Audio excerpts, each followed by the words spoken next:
தகுந்த மாதிரி நம்ம வந்து மசாலா சேர்க்கணுங்க. வந்து 2 டீஸ்பூன் சேர்த்துக்கிட்டீங்கன்னா கரெக்டா இருக்கும். அப்புறமா மஞ்சத்தூள் ஒரு 1/4 டீஸ்பூன் சேர்த்து நல்லா வதக்கி எடுத்துக்கலாங்க. சோ எண்ணெய் பிரிஞ்சு இந்த மாதிரி கன்சிஸ்டன்சி வந்ததுக்கு அப்புறம் நம்ம வேக வச்சிருந்த பீஃபை சேர்த்துக்கலாங்க. பீஃப் பாருங்க நல்லா குறவா வெந்து வந்திருக்கு. வெங்காயம் தோல் உரிச்சு எடுத்து வச்சிருந்தோம். ஸோ அதை வந்து மிக்ஸி ஜாரில் பிளெண்ட் பண்ணி எடுத்து வந்துடலாம். ஸோ நெக்ஸ்ட் நம்ம ஸ்பைசஸ் சேர்த்துக்கலாம். ஸோ என்னென்ன மசாலா சேர்க்க போறோம்னு பார்த்தீங்கன்னா நம்ம வந்து பீஃப் வேக வச்சோம்ல அதே ப்ரெஷர் குக்கர் எடுத்துக்கோங்க. ஸோ அதில் வந்து 1 டேபிள் ஸ்பூன் ஃபுல்லாக மல்லித்தூள் சேர்த்துருக்கேன். 1 டீஸ்பூன் வந்து ஜீரகத்தூள் சேர்த்துருக்கேன். மிளகுத்தூள் வந்து 1 டீஸ்பூன் மட்டும் சேர்த்துக்கோங்க. இந்த மாதிரி மல்லித்தூள் குவான்டிட்டி மட்டும் கொஞ்சம் அதிகமாக சேர்த்துருக்கோம். ஸோ ஏன்னு பார்த்தீங்கன்னா உங்களுக்கு வந்து குழம்பு வந்து கொஞ்சம் திக்கா இருக்கணும், அதனால தான். ஸோ இப்போ கொஞ்சமாக தண்ணி ஊற்றி எல்லாத்தையும் நம்ம கரைச்சி எடுத்துக்கலாம். நம்ம பீஃப் குழம்புல எல்லாத்தையும் சேர்த்துக்கலாம் மசாலாவனா. ஸோ நம்ம சேர்த்திருக்க மசாலா எல்லாம் ஒன்னா சேர்ந்து முழுமையா வெந்து வரணும். சேர்த்திருந்த சின்ன வெங்காயம் இருக்கு பாருங்க, அதை பல்ஸ் மோட்ல பிளெண்ட் பண்ணி சேர்த்துக்கலாம். ஸோ நல்லா கொதிக்கிட்டோம். ஸோ குழம்பு பாருங்க திக்கா இருக்கு பாருங்க. இந்த மாதிரி நல்லா கொதிச்சு ரெடியான பிறகு நம்ம வந்து 5 நிமிஷம் கொதிச்சதுக்கு அப்புறம் ஸ்டவ் ஆஃப் பண்ணலாங்க. ஏன்னா நம்ம வந்து லாஸ்டா தேங்காய் சேர்க்கணும். ஸோ தேங்காய் பேஸ்ட் நம்ம சேர்க்க போறோம். ஸோ இதுல வந்து ஒரு அரை மூடி தேங்காயில ஒரு 1/4 மூடி எடுத்துக்கோங்க. 1 டீஸ்பூன் வந்து கசகசா சேர்த்துக்கோங்க. 7 முந்திரி 4 பாதாம் எடுத்திருக்கேன். ஏலக்காவை சேர்த்து பிளெண்ட் பண்ணி எடுத்து வந்திருக்கேன் நல்லா ஃபைன் பேஸ்டா. ஸோ அதை நம்ம சேர்த்துக்கலாம். நீங்க தேங்காய் வந்து கம்மியா சேர்த்துட்டு கூட முந்திரி பாதாம் அதிகமா சேர்த்துக்கலாங்க. டேஸ்ட் நல்லா இருக்கும். ஸோ நம்ம வந்து மட்டன் வேக வைக்கும் போது பாத்தீங்கன்னா மட்டன் குழம்புக்கு மசாலா சேர்த்து தான் நம்ம வேக வைப்போம்.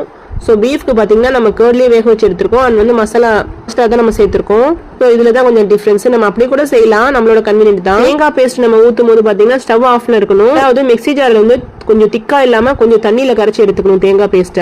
நம்ம வந்து தேங்காய் பேஸ்ட் பாத்தீங்கன்னா டைரக்டா சேர்க்க கூடாதுங்க. ஸோ தேங்காய் பேஸ்ட் சேர்த்ததுக்கு அப்புறம் பாத்தீங்கன்னா 5ல இருந்து 8 நிமிஷம் நல்லா கொதிக்க வச்சு எடுத்துக்கலாம். இப்போ நம்ம ஸ்டவ் ஆஃப் பண்ணி எடுத்துக்கலாம். பாருங்க பீஃப் குழம்பு ரொம்ப அழகா ரெடி ஆயிடுச்சு. டேஸ்ட் வந்து ரொம்பவே நல்லா இருக்குங்க. மட்டன் குழம்புனா செஞ்சீங்கன்னா டேஸ்டா இருக்கும் பாருங்க. ஸோ அதே ரேஞ்சுக்கு இருக்கும் உங்களுக்கு. உங்க வீட்டுக்கு யாராச்சும் கெஸ்ட் வந்தா கூட நீங்க மட்டன் குழம்பு தான் செஞ்சிருக்கீங்கன்னு நினைச்சுப்பாங்க. ஏன்னா அவ்வளவு டேஸ்ட் மட்டன் குழம்பு ரேஞ்சுக்கு டேஸ்ட் இருக்குங்க. சும்மா சொல்றேன்னு நினைக்காதீங்க, கண்டிப்பா நீங்களும் ட்ரை பண்ணி பாருங்க.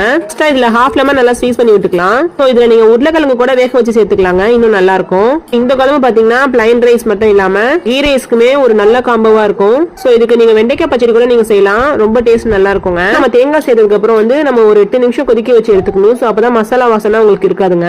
லாஸ்டா நம்ம லெமன் சேர்த்துட்டோம், லைட்டா ஸ்பூனால மிக்ஸ் பண்ணி விட்டுருணும், அவ்வளவுதான். ஸோ பாருங்க உங்களுக்கு பீஃப் குழம்பு ரொம்ப அழகா ரெடி ஆயிடுச்சு. கண்டிப்பா நீங்களும் இதே மெத்தட்ல ட்ரை பண்ணி பார்த்துட்டு எப்படி இருந்துச்சு கமெண்ட் செக்ஷன்ல உங்க ஃபீட்பேக் சொல்லுங்க.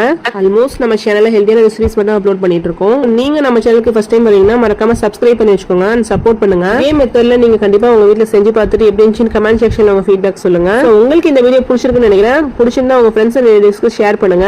மறக்காம இந்த குழம்பு நீங்க ட்ரை பண்ணி பார்த்துட்டு எப்படி இருந்துச்சு கமெண்ட் செக்ஷன்ல உங்க ஃபீட்பேக் ஷேர் பண்ணுங்க. மிஸ் பண்ணிடாதீங்க, நம்ம டேஸ்டியான பீஃப் குழம்புங்க. சோ இவ்ளோ டேஸ்டா இருந்தா எப்படிங்க மிஸ் பண்ண போறீங்க? கண்டிப்பா நீங்களும் ட்ரை பண்ணி பாருங்க. இந்த குழம்பு பாத்தீங்கன்னா பிளைன் ரைஸ் மட்டும் இல்லாம பரோட்டா சப்பாத்திக்கெல்லாம் வேற லெவல் காம்போவா இருக்குங்க. கண்டிப்பா ட்ரை பண்ணி பாருங்க. இன்னொரு ஹெல்தியான